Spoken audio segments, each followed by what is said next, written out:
Hello, my name is Ben and I'm going to discuss some useful basic features of pivot tables and the way that I normally set them up in my work. Pivot tables are a very powerful tool for quickly summarizing data from a data table.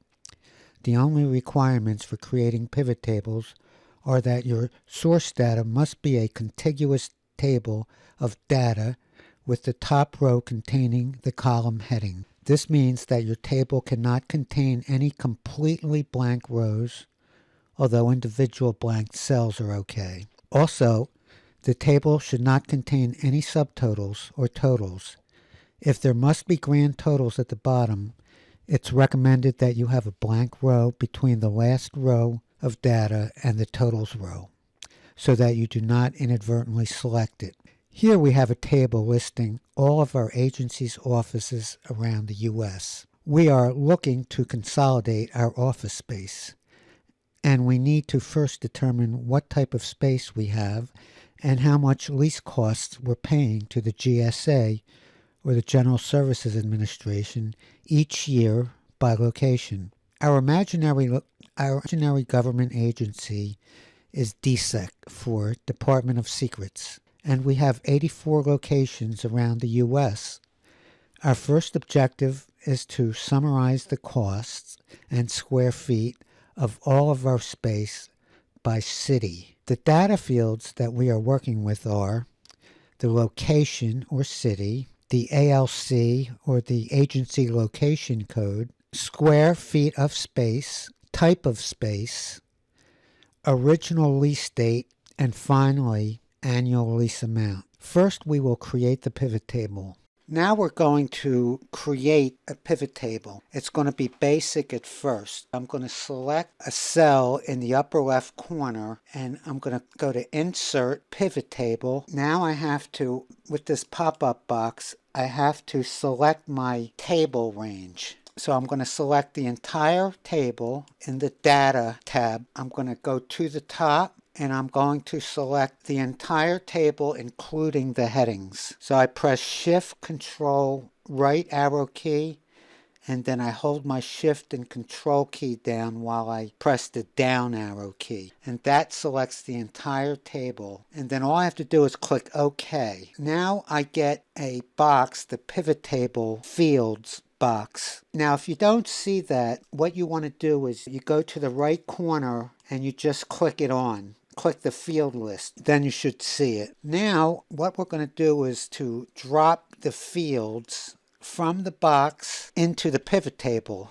Here is the outline of the pivot table, and here are where all my fields are. Now, before I do that, there are a couple of fixes I need to make. Not really fixes, but changes to the basic schema. I'm going to come over to the Options panel, and I'm going to go over to the Display tab. And I'm going to go to about the middle, and I'm going to check on Classic Pivot Table Layout. Now, just bear with me, because the reason I do this is, in my opinion, the classic layout was better than the new layout. The new layout defaults to totals on the top, and it makes the table look not too intuitive.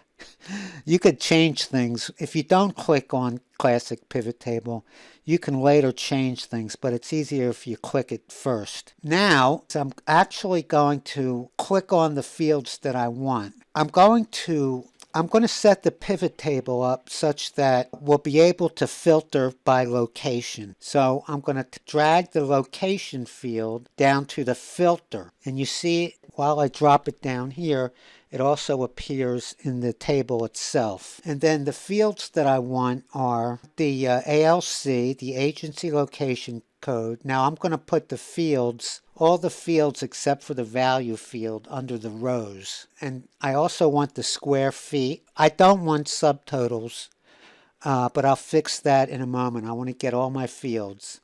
Then I want the type of facility or the type of space we're dealing with. And I also want the lease date.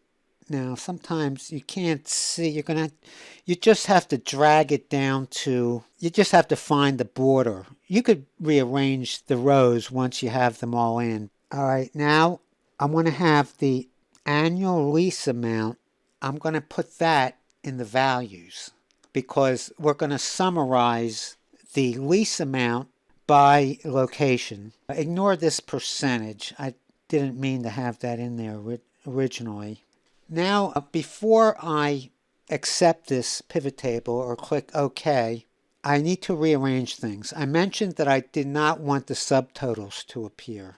So to fix the format or the display, I have to go up to Design. It's really Pivot Table Design. I go over to the subtotals icon here, and I just click Do Not Show Subtotals. Now, the other thing is I'm not seeing the headings, so I'm going to have to go back to the Analyze Pivot Table. I'm going to have to go to the Options, and then I want to display Field Captions. That should be defaulted on, but for some reason it was off. So if you want to see the field captions, and I don't know why anybody would not want them, then you just got to go into the options. Okay, so I'm going back to the design, and now I want the report layout. Now I want the all cells filled in. I want the ALC to appear on every line. Here it's summarizing them. So it's not changing the ALC until it's different. But I don't want that. I want it more in a data format. So I'm going to click on Repeat All Item Labels. See? So I have each record is complete. Each row is complete. Now I have dates here. The way Pivot Table handles dates, it's not as good as it used to be.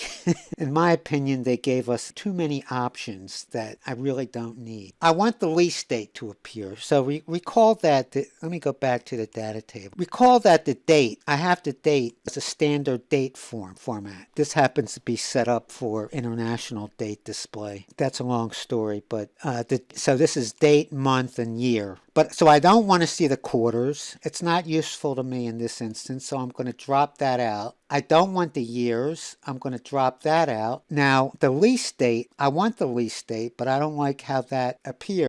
The lease date, this is the field that I want to see. It's just formatted incorrectly.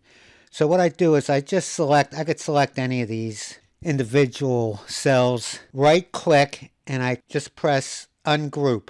And voila, you see the date that I wanted to appear. So this pivot table in its first iteration is complete. You see here with the location filter, I can select any location, click OK, and I can see the total lease cost, the total annual lease costs, and the individual facilities for each location. So for billings, you see I have $2,689,172. Oh, there is one thing I forgot to do, which is just to fix the formatting for the total. All I do is I select the field in the pivot table fields box, and I then select value field settings. I'll go to number format and want this to appear as currency, but since we're rounding to the nearest dollar, I want 0 decimal places, and I just click OK. So now the total is formatted. Now while I'm here, before I get back to the filtering, I can also subtotal square feet. All I have to do is move square feet to the values column. Automatically shows the total square feet. So again, with this, I want it to show as a fixed number with 0 decimal places. So I'm going to go to number format, and then I go to number. Again, I reduce the decimal places to 0. And the key thing is to select the 1000 separator, comma, and then click OK and OK again. So now it's formatted the way we want it. Now, one last thing before I get back to the filter, and that is the naming of the captions here. There's no law that requires you to keep the names, the given names, like sum of square feet and sum of annual lease amounts. You can change those names. There's several ways to do it. I just like to double click in the field, and where it says custom name, I'm just going to call this total square feet. And for sum of annual lease amount, I'm just going to type in total annual lease cost. Press OK. Now, this looks much more presentable. The last thing I want to do is, I don't like having this values show up. I mean, this is automatic. It's a pivot table. And so these are calculated values. So you see this term values. Like if I'm submitting this to a manager who might not be so technically inclined, I might just want to hide that row so it looks more normal. So you have your individual columns, ALC, type, lease date, total square feet, and total annual lease cost. Now back to the filtering, I could select any one of these cities and obtain the total square feet and the total annual lease cost for that particular location. And if I click multiple items, then I can say, maybe I want to see total lease cost by section of the country, like say the Mid-South, which would consist of Memphis, Little Rock, and do I have any others in here? Probably not. So it'll default to multiple items, and here the total for the Mid-South, and I would have to type in, Mid-South up here in one of the rows, title rows at the top, but you get the idea. You can multi-select. Now I'm going to make a separate pivot table for each city. Let's say I'm an audit manager and I have an audit team that an auditor is going to go out to one or more cities to look at to examine the lease space for, inspection or whatever. And so I want each auditor to have their own individual locations pivot table and can do that. The way to do that